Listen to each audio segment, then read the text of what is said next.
하나님 말씀 봅니다. 누가복음 22장 31절로 34절입니다. 누가복음 22장 31절로 34절 제가 읽어드립니다. 시몬아 시몬아 보라 사탄이 너희를 밀가부르듯 하려고 요구하였으나 그러나 내가 너를 위하여 내 믿음이 떨어지지 않기를 기도하였노니 너는 돌이킨 후에 내 형제를 굳게 하라.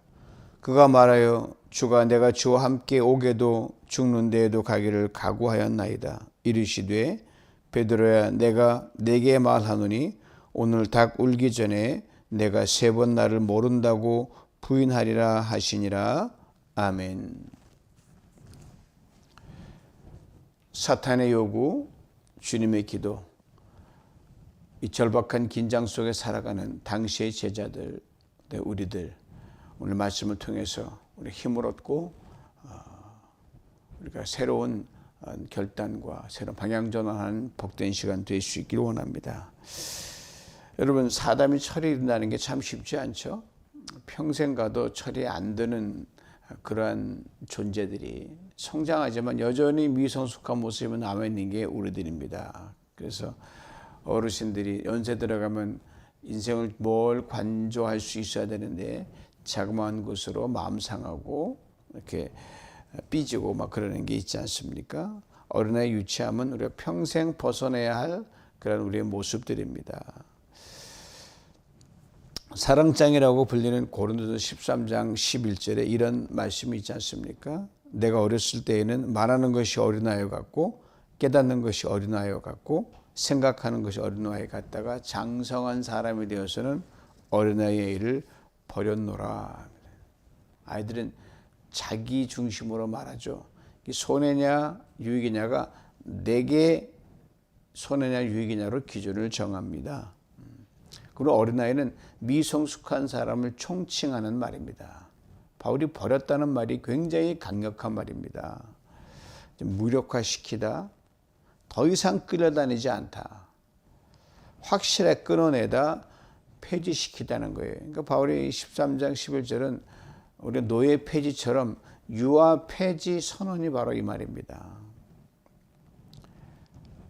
거기서부터 유치한 모습을 떨쳐내는 그 모습부터 비로소 그만큼의 사랑이 시작되고 소망이 시작되고 믿음의 길이 열리기 때문입니다. 그렇죠. 연약하지만 결단에 불구하고 늘 실수하죠. 그러나 실수를 딛고 조금씩 더 나은 장성한 사람으로 올라가는 겁니다. 그러기에 나이가 들고 철이 들고 신앙의 연조가 쌓일수록 전에 했던 유치한 말과 습관과 그런 행동은 끊어내야 되죠. 폐지, 끝 이렇게 말입니다. 여기서 흔들거리면 여러분과 저에게 아무런 유익이 없습니다. 거기서 바로 그 지점에서 끊어내지 못하고 흔들리는 그 지점에서 사탄이 비집고 들어오는 틈을 만들고 우리가 틈을 만드는 게 아니라 우리가 틈을 내주는 거죠. 우리가 막 흔들거립니다. 그래서 주님이 말씀하신 거예요. 시몬아 시몬아 사탄이 밀가부르듯 하려고 너희를 요구하였다. 아주 의미심장한 말입니다. 시몬아 시몬아 2번 부르셨어요. 2번 불었다는 건 이게 예사롭지 않다는 거죠. 강조입니다. 그다음에 강한 경각심을 불러일으키는 겁니다. 그러니까 베드로가 어떤 유치한 모습에 그러면 안 되는데 정신을 못 차리고 있다는 것을 우리는 충분히 짐작할 수가 있고 또 그런 일이 바로 일어났어요. 이 말씀하시기 전에. 바로 예수님 십자가를 지시기 전날 제도가 함께 마지막 만찬을 하고 이제 십자가에 달려 죽는다. 내가 팔려간다. 이렇게 말씀하셨거든요. 그런 가운데서도 너희들 중 누가 하나가 나를 판다. 이 정말 참 심각한 말씀을 하셨어요. 그리고 겟세마네 동산에 기도하시려고 제자들과 떠나갔거든요. 밤이 꽤 깊은 시간에 요즘 말하면 산행을 나가신 거예요. 이게 뭐 건강을 위한 산행이 아니라 죽으러 가는 산행이니까 죽음길이었거든요. 그런데 그 산행 길을 따라가던 제자들 사이에 엄청난 일이 벌어진 거예요. 제자들끼리 사이에 싸움이 일어난 거예요. 다툼이 일어난 거예요. 근데 그 다툴 만한 이유가 있으면 괜찮아요. 정말 유치하고 미성숙하고 어린아이 같은 일이 벌어진 거예요. 여러분 살다 보면 아무것도 아닌 것으로 싸울 때가, 싸울 만한 거 가지고 싸우면은 그래도 안 되지만, 그렇지만 이유가 있지만 싸울 만한 이유 없는 것으로 갈 때는 그건 참 유치한 거죠. 때를 가릴 줄 알아야 되고 상황을 판단할 줄 알아야 되고. 기도하러 가는 그 와중에 예수님과 인생에서 마지막 밤을 보내는 그 시간에 내가 십자가에 죽는다. 너희들 중에 누가 하나를 팔아넘길 것이다.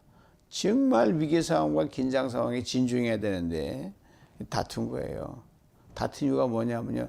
네가 크니 내가 크니 말이죠. 내가 예수님의 오른팔이냐 네가 왼팔이냐 이런 거죠. 혹시 이들이 예수님이 돌아가신 날은 어떻게 할지 모르지만 혹시나 돌아가시면 뭔가 우리에게 해줄 것 같은 큰 왕위를 또 왕국이 물려받을 텐데 누가 예수님 뒤를 위해서 저거 할 거냐 막 이런 거 어떤 상황인지 모르고 이거 안중에도 없는 거예요. 예수님은요. 3년 동안 예수님을 따라다녔던 이들 아닙니까? 게다가 베드로는 나이가 제일 많은 맏형격이었어요. 목소리가 크니까 아마 압도했을지도 모르겠어요. 성격이 급하니까 누가 말하면 그냥 팍팍 튀어나왔을 것 같아요. 저돌적이고. 그러니까 다른 자들도 조용히 내지만 대꾸가 들어오고 반발이 들어오니까 제가 더 목소리 높이니까 저쪽도 높이면서 이게 예수님께 들려간 거죠. 제일 큰 베드로 목소리가 제일 컸으니까 멈춰 서고 제 아들을 둘러 세우셨어요. 그리고 누가 크냐 작으냐 하늘나라에서는 큰 자와 작은 자가 세상의 기준과 다르다. 그런 데서 이미 말씀하셨어요. 나는 섬기는 자로, 즉 꼴찌로 맨 밑바닥으로 가서 너희 중에 지금 있다. 그러니까 하늘나라에서는 섬기는 자가 큰 자니 제발 누가 크냐 작으냐로 번거롭게 하지 마라. 어떻게 하면 밑으로 들어가서 내가 꼴찌가 이걸로 서로 해야지. 바로 그 말씀 후에 들려주신 게 사단이 밀가부로 하려고 너희를 나에게 요구한다 이 말입니다. 시몬이 베드로란 난 아닙니까? 시몬 베드로 두 이름에 시몬은 귀가 얇아서 막 흔들리는 갈대란 뜻이고 베드로는 아주 어떤 걸 흔들리지 않는 반석 베드로인데 흔들리지 말아야 될 소리에 흔들린 거예요. 저는 이 대목을 대할 때마다 안 일어났어야 되는 건데 일어났으니까 저한테는 얼마나 위로가 되는지 모릅니다. 이런 베드로를 부르신 주님께서 여러분과 저도 동일하게 부르신다는 거죠. 또 한편으로는 저를 돌아보는 반면교사가 되니까 큰 위로가 됩니다. 3년씩 그렇게 예수님과 얼굴을 마주보고 다녔던 베드로가 저 정도면 아유, 나도 이렇게 때론 유치할 때 위로 받을 수 있겠다. 뭐 베드로도 그러던데 뭐 그러면 안 되지만 두 번씩이나 베드로의 이름을 다급하게 부르신 예수 이렇게 말씀하셨어요. 사탄이 밀가부로도 탄다. 이 밀가부로 탄다면 여러분 시골에서 키질 아요 키질? 지금은 뭐 곡식 탈곡기가 있지만 알곡과 그 껍질을 분리하는 건데요. 놓고 위를 좀 많이 봤거든요. 농사꾼의 아들은 아니지만 팍 던지면 공중 올라가는 것들이 바람에 가벼운 건 다 떨어져 나가요. 무거운 것만 떨어집니다. 수도 없이 반복하는 거예요. 부실한 밀은 걸러내고요. 좋은 밀만 골라냅니다. 키질을 하면. 이제 까부로 탄다는 거거든요. 탁 던지면 날아가고 떨어지고 또 던지면 날아가고 떨어지고. 이 사탄이 베드로를 이렇게 던졌다 떨어뜨렸다 이것을 반복하겠다는 거예요. 키질한다는 거예요. 표현 아주 재미있습니다. 밀은 밀이지만 그 무거운 사람을 갖다가 키에다 놓고 던졌다 떨어뜨리니 죽을 맛이죠.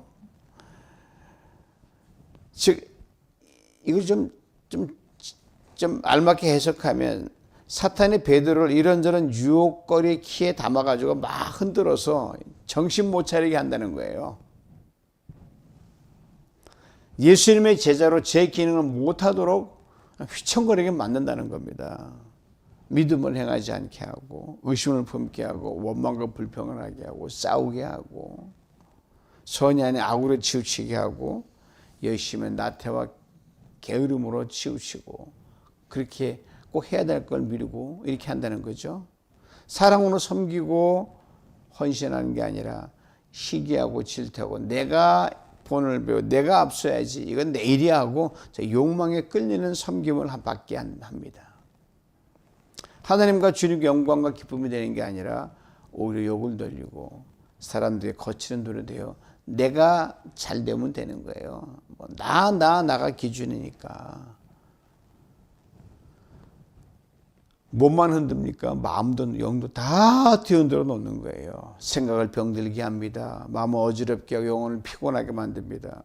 어쩌든지 하나님께 주님 집중 못하게 만드는 게 이 사단의 퀴즈라는 거예요.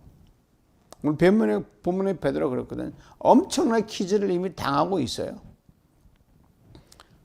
그것도 겟세마네 동산에 올라가는 그 즈음에 핏대를 내고 목청을 높이고 소리를 지르고 화를 내고 싸우고 내가 제일 크다 이렇게.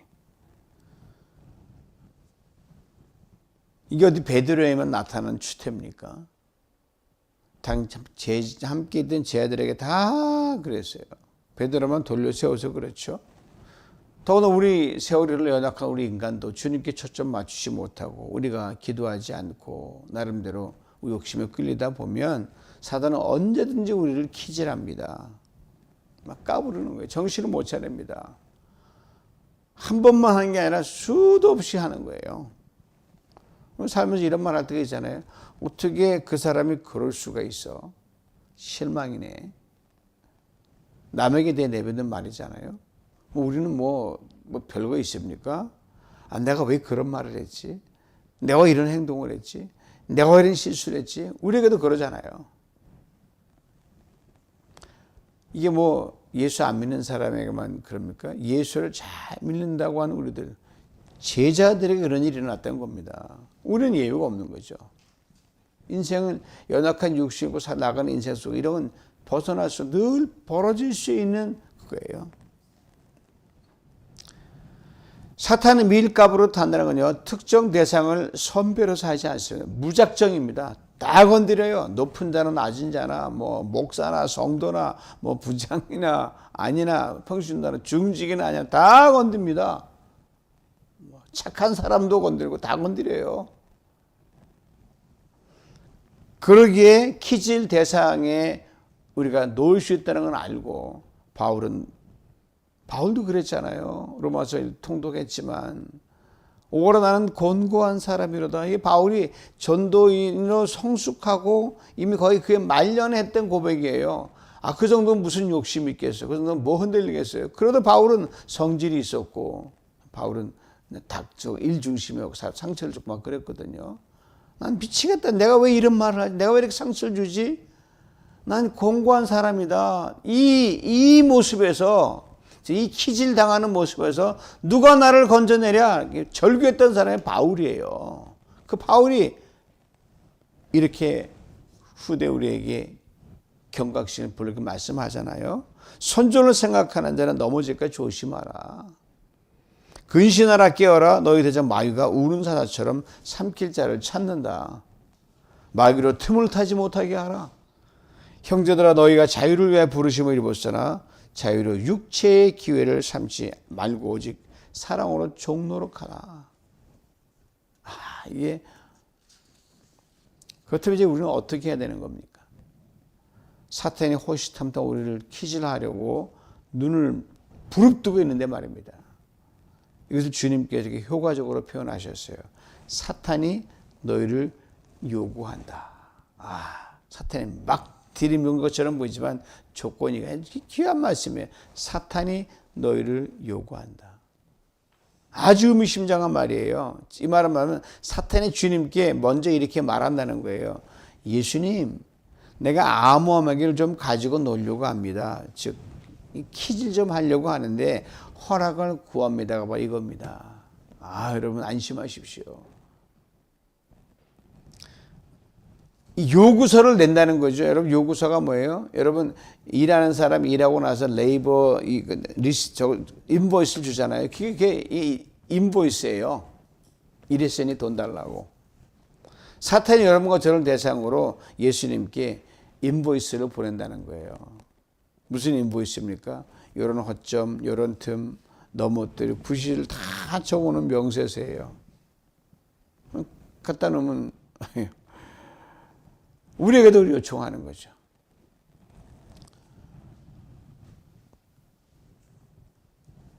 완벽하게 치밀하게 우리 약점을 다 알고 들이미니까 예수님도 맞거든요. 사탄이 얼마나 지혜롭습니까? 여러분 욥을 보시면 알잖아요. 그렇죠. 욥도 사탄이 내미는 그 요구서에 하나님이 참 이해 못하지만 하늘나라 가봐 알겠지만 그래 한번 건드려봐 이러거든요. 이 요구서에 응답하시는 게 하나님이시거든요. 중요한 건 사탄이 내미는 요구권의 인보이스의 결정권이 바로 하나님께 있고 주님께 있다는 사실입니다. 그러게 22장 32절 3절은 그러나 내가 너를 위해 사단이 요구서를 보내지만 인보이스를 보내지만 내가 너를 위해 내 믿음이 떨어지지 않기를 기도한다 이 말이에요. 사탄이 자기 마음대로를 퀴즈할 수 없다는 거죠. 결정권이 주님께 있으니까. 반 주님의 결정가 떨어져야 되는데 그래도 어느 정도까지만 건들 수 있습니다. 욥기가 바로 그거 아닙니까? 주님이 철저하게 우리의 중보자가 되신다는 거죠. 사탄이 퀴즈를 할 수 있어요. 그래서 주님이 딱 막아서서 어느 선까지만 주님 허락하시고 우리를 위해 기도하신다는 겁니다. 우리가 남을 위해 기도할 때 가장 힘든 부분 중에 하나가 그 말하는 기도하는 대상에 대해 잘 모른다는 거예요. 기도 제목 올라오지만 써인 기도 제목에 기도하는 사람이 담긴 그 마음과 모든 걸 다 일일이 알 수가 없지 않습니까? 그걸 보고 기도하는 거죠. 간절히 기도하는데 대상과 좀 더 친밀한 관계에 있으면 기도가 좀 더 풀려갈 수가 있어요. 근데 한 번도 보지 못한 사람이 기도 요청을 했다? 근데도 어떤 경우 성령이 도와주셔서 사진 뜩 선명하게 그 기도 내용 속에서 상황이 풀려가지고 입에서 제가 생각하지 못했던 기도의 말이 나올 때가 있습니다. 여러분도 분명히 이런 체험하셨을 거예요. 여러분과 이제 기도원 올라가서 기도할 때 그런 일이 늘 일어나거든요. 기도하는데 제가 생각지도 않은 기도를 하게 하셔요. 그럼 제가 그렇다면 주님은 당연하죠. 그러니까 로마서에 성령이 말할 수 없는 탄식으로 우리가 빌 바를 알지 못하지만 우리를 위해 대신 간구하신단 말이 이겁니다. 뭘 우리를 위해 기도하신다는 겁니까? 여러분과 저의 믿음이 떨어지지 않도록 바닥치지 않도록 기도로 도와주십니다. 우리 생각하는 문제 해결, 치유, 회복 같은 것들은 믿음이 떨어지지 않으면 그 안에 소화되고 풀리기 때문에 문제가 있어도 믿음이 바닥을 치지 않으면 문제를 딛고 가는 디딤돌이지 문제에 걸어 넘어지지 않거든요. 질병도 연약함도 가난도 모든 것이 마찬가지입니다. 여러분과 제 가장 큰 관심이 뭡니까? 모든 상황 속에서 하나님을 전적으로 온전히 신뢰하고 믿는 것 아닙니까? 그게 흔들리니까 흔들리는 거죠. 결국 믿음의 문제란 말입니다. 이 말씀을 하시면서도 주님은 베드로가 사탄의 퀴즈로 또 넘어지고 흔들리는 연약한 존재라는 걸 인정하셨어요. 32절 뒷부분이에요. 너는 돌이킨 후에 형제를 굳게 하라. 이 돌이킨 후에란 말은 사탄의 퀴즈를 당한 후에 그것까지 막아주시면 안 돼요. 그건 잘 모르겠어요. 우리 연약함을 가지고 우리가 기회를 주니까 베드로가 사탄의 퀴즈로부터 결코 자유로울 수 없는 존재라는 걸 일깨워줍니다. 동시에 돌이키는 존재가 바로 베드로라는 거죠. 누가 크냐를 놓고 심하게 다퉜던 베드로였습니다.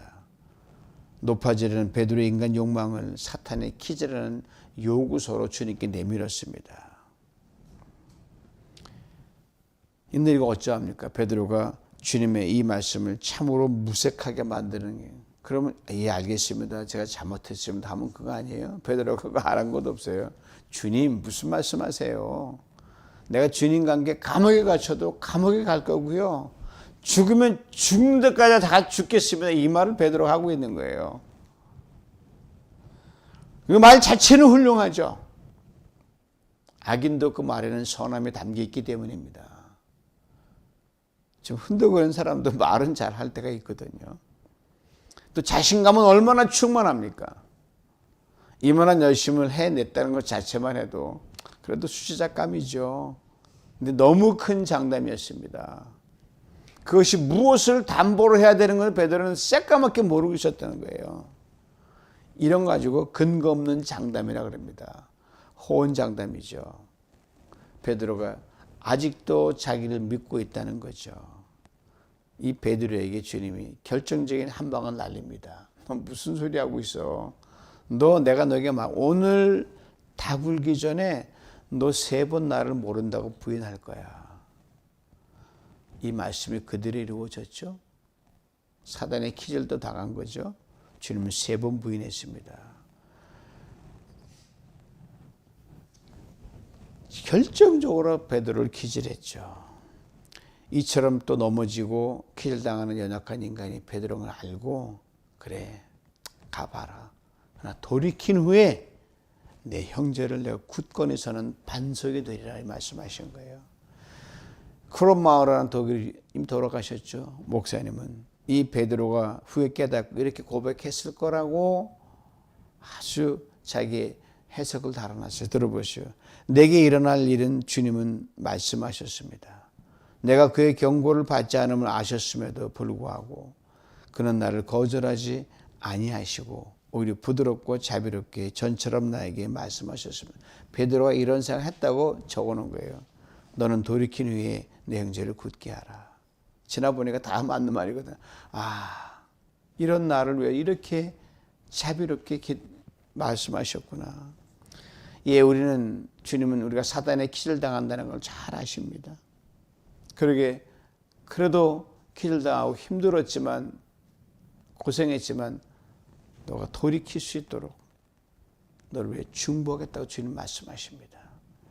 형제를 굳게 하라는 사명을 또 맡기십니다. 보기 좋게 3번 부인한 베드로, 이 뼈저리게 아픈 배신의 트라우마를 자신의 믿음을 끊임없이 바다로 세우는 징검다리로 삼았습니다. 전설에 의하면 베드로는 일생 동안 새벽에 닭이 울 때마다 눈물을 흘리며 그걸 내가 혹시 또 흔들리지 않았나 회개하는 그 기준으로 삼았어요. 그러면서 주님, 내가 저 닭이 울기 전에 3번이나 주님 모른다고 저주한 죄인입니다. 사탄이 베드로를 흔들기 위해 내밀었던 이 배신, 부인이라는 이 요구서, 베드로는 이후 2번 다시 넘어지지 않았습니다. 제가 이 사순절 준비하면서 저희 친오일에 가면 이 계란을 파는 이 곳이 있거든요. 거기 수탉이 많이 있어요. 제가 이제 수탉이 우는 건 이제 보려고 제가 가니까 수탉이 한 3-4분 제가 녹음해놨어요. 꼬꼬대 우는데라고요. 야, 나도 그걸 보고 베드로도 흔들렸는데 나도 그럴 때마다 베드로 닭 우는 소리를 듣고 나도 반면교사를 삼아야겠다. 사랑하는 성도 여러분, 사탄이 요구하는 그 요구서는요, 2가지 기능이 있습니다. 순기능과 역기능인데, 역기능은 사탄의 존재 목적이에요. 주님 이걸 분명히 말하고, 도둑이 오는 것은 사탄이 오고 너를 죽이고 멸망시키고 하는 것이 도둑질하는 거다. 사탄은 그게 전문이니까요. 너 하지 마. 그럴 수 없어. 맨날 그게 전문이니까. 우리는 사탄의 요구서의 순기능만 살피면 돼요. 사탄이 우리의 연약함과 허점과 빈틈을 기암하게 파고 들어와서 예수님께 요구서를 내민다 할지라도 우리를 위해 중보하게 계신 주님이 있다는 굳게 믿고 더 강하게 나를 넘어지면 다시 일어나고 유혹을 딛고 형제를 세우며 동시에 나의 참으로 가볍게 유치한 어린아이 모습 버리고 과감히 우뚝 서는 그런 믿음의 진보, 첩경을 이루기만 하면 돼요.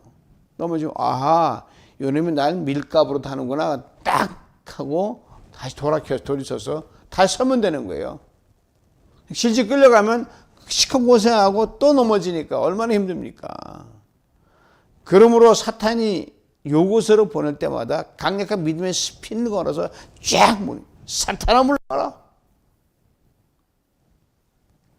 그 사단은 말씀대로 7길로 왔다가 한 길로 왔다가 7길로 도망가게 될 줄 믿습니다. 베드로처럼 결정적인 날에 뼈아픈 실수와 잘못이 있다면 이것조차도 강력한 믿음의 스핀을 걸어 내 과거엔 그랬지만 다시는 안 그런다. 믿음의 진보는 발판으로 삼기를 원합니다. 잊지 마십시오. 사탄을 그 어떤 요구서를 내고 우리를 흔든다 할지라도 결정권자는 주님이시라는 사실입니다. 이 주님께서 이 새벽에 우리를 도우십니다. 이 주님 여러분에게 저에게 나의 사명을 맡기십니다. 너 그런 흔들릴 존재가 아니다. 형제를 세우라, 사람을 세우라, 믿음 굳게 서라, 선을 도모하라. 이 새벽에 사탄의 요구서를 두 발로 콱 밟고 주님께 기쁨이 되고 사람들에게 용기를 주고 위로를 주고 소망을 주며 사탄 타던나라면 벌벌 안 되네 이렇게 다시는 자주 못 내미도록 그렇게 우뚝 세우는 믿음의 신실한 저와 여러분 되시길 주님의 이름으로 축원합니다. 주는 말씀 앞에서 우리의 민낯을 보게 하셨습니다. 누가 그날을 다툰 제자들처럼 여전히 우리 중심과 욕망에 흔들리는 존재임을 고백합니다. 사탄이 우리를 밀가부로 흔들며 우리의 생각과 마음과 믿음을 무너뜨리려 할 때 우리를 위해 기도하시는 주님이 계심을 분명히 믿게 하여 주시옵소서. 주님의 연약함과 허물과 틈을 사탄의 요구서로 들이밀지라도 결정권이 주님께 있음을 참으로 감사합니다. 흔들려도 무너지지 않게 하옵소서. 넘어져도 다시 일어나게 만들어 주시고 믿음이 바닥을 치지 않도록 견고히 붙들어 주시옵소서. 그리고 이 넘어짐에 돌이키게 하시고 다투는 자가 아니라 세우는 자로 살아가게 하시고 아버지 하나님 든든히 서서 아버지 사단의 모든 진영 무력화시키는 그런 날마다 이기고 우리의 모든 약함을 딛고 승리하며 주님께 기쁨이 되는 우리 모두가 될 수 있도록 주님이 새벽에 우리를 도와주시고 성령으로 충만케 하여 주시옵소서. 예수님의 이름으로 기도하옵나이다. 아멘.